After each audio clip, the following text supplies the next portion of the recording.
తర్వాత మనం దర్శించుకునే దివ్యక్షేత్రం శ్రీశైలం. మల్లికార్జునుడు వెలసిన ఈ దివ్యక్షేత్రం ఆంధ్రప్రదేశ్లో ఉంది.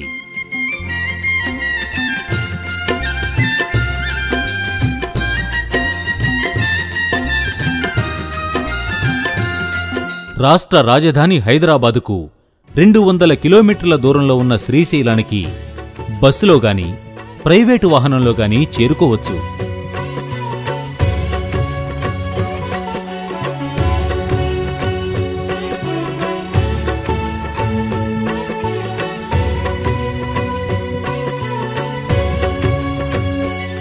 ఓం నమః శివాయ ఓం నమః శివాయ హర హర భోలే నమః శివాయ ఓం నమః శివాయ ఓం నమః శివాయ.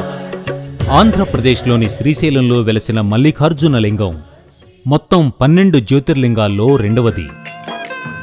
మల్లికార్జునుడు వెలసిన శ్రీశైల శిఖర మహిమే. మల్లికార్జునుని దర్శించిన భక్తులు భవసాగరాన్ని దాటి సిరి సంపదలను పొందుతారని ప్రతీతి.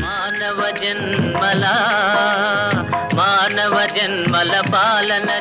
ఈ పవిత్ర క్షేత్రం గురించి అనేక పురాణగాథలు ఉన్నాయి.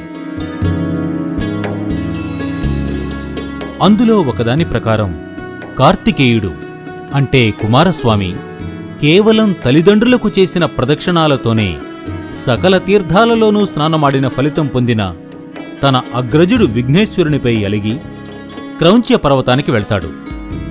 అప్పుడు పార్వతీ పరమేశ్వరుడు కుమారస్వామిని అనునయించి తిరిగి తీసుకురావడం కోసం అక్కడికి వెళతారు. కానీ కార్తికేయుడు అప్పటికే అక్కడి నుండి మరొక చోటికి వెళ్ళిపోవడంతో పరమేశ్వరుడు పార్వతీ సమేతంగా ఇక్కడే మల్లికార్జున స్వయంభూలింగంగా అవతరిస్తాడు. అదే నేటి మల్లికార్జున జ్యోతిర్లింగమై భక్తుల పూజలందుకుంటోంది.